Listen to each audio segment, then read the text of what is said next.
Hi అండి, అందరికీ నమస్కారం. Welcome to Kirak cooking diary channel. కొత్తగా చూస్తున్న వాళ్ళు సపోర్ట్ చేయండి ఫ్రెండ్స్. ఇక్కడైతే నేను మా అత్తను మా పెద్దమ్మను పిలుచుకొని వచ్చానన్నమాట ఘాటి సుబ్రహ్మణ్య దేవస్థానానికి. మా ఇంటికి ఘాటి సుబ్రహ్మణ్య దేవస్థానం చాలా దగ్గర అన్నమాట. దొడ్డబళ్ళాపురం దగ్గరే ఉండేది ఘాటి సుబ్రహ్మణ్యము. మేము యలంక దగ్గరలో ఉన్నామన్నమాట, బెంగళూరులో.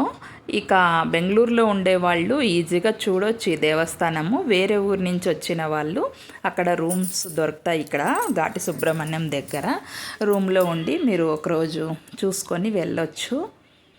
చాలా అంటే చాలా మహిమగల దేవస్థానం అన్నమాట. ఇక్కడ అనుకున్న కోరికలు నెరవేరుతాయని చాలామంది నమ్మకము. అలాగే ఒక విశేషం ఏమిటంటే ఘాటి సుబ్రహ్మణ్యము అలాగే నాగలమడక వచ్చేసి పాగోడ దగ్గర ఉందన్నమాట.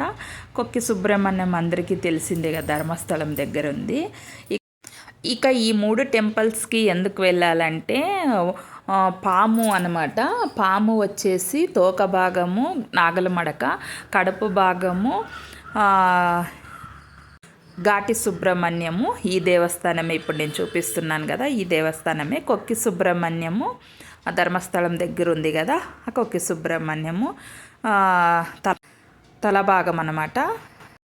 ఇక మేము దర్శనం చేసుకొని గుడిలో ఇక ఇలా నాగుల్ని చూడడానికి ఆ గుడి లోపల నుంచే మనం ఇలా కిందకి రావచ్చు అనమాట. కిందంతా నాగులు, అలాగే పెద్ద నాగు కూడా ఉన్నారు. అలాగే ఇక్కడ టెంపుల్ కూడా ఉందన్నమాట, స్వామివారి టెంపుల్ కూడా. చాలా అంటే చాలా చూడడానికైతే గిన 2 కళ్ళు సరిపోవన్నమాట, అన్ని నాగులు అయితే ఉన్నాయి. ఇక నేను తీసిండేది కొన్ని, చూడవలసినవి ఇంకా చాలా ఉన్నాయి నాగులైతే. ఇక స్వామివారు 3 భాగాలుగా విభజించుకున్నారు కాబట్టి ఇక అందుకనే 3 గుళ్ళు చూస్తే మంచిదని పేరు అన్నమాట. ఇక మేము మొన్న కొక్కి సుబ్రహ్మణ్యం కూడా వెళ్ళొచ్చాము. ఆ వీడియో కూడా ఉంది. ఈ వీడియో అయిన తర్వాత నెక్స్ట్ ఆ వీడియో కూడా వస్తుంది. మా అత్త మా పెద్దమ్మ చూసి ఎంత బాగుంది కదా, చూడవలసిన టెంపులే, చాలా బాగుంది అని అన్నారనమాట. నాకైతే చాలా సంతోషం వేసింది. ఎంత ప్రశాంతంగా ఉందంటే ఇక్కడ మాటల్లో చెప్పలేము, అంత ప్రశాంతంగా.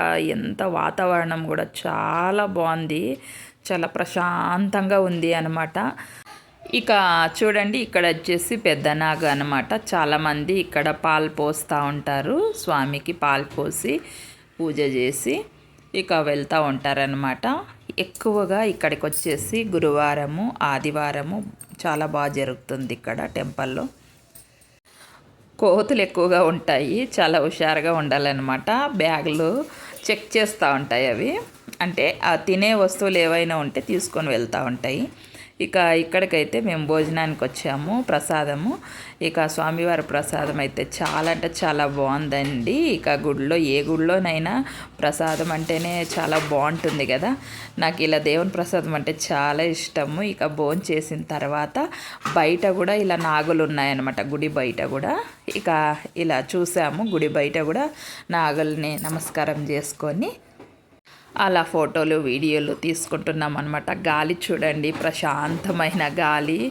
ఇక వెనక కనిపిస్తుంది కదా, అక్కడ డ్యామ్ కూడా ఉందన్నమాట.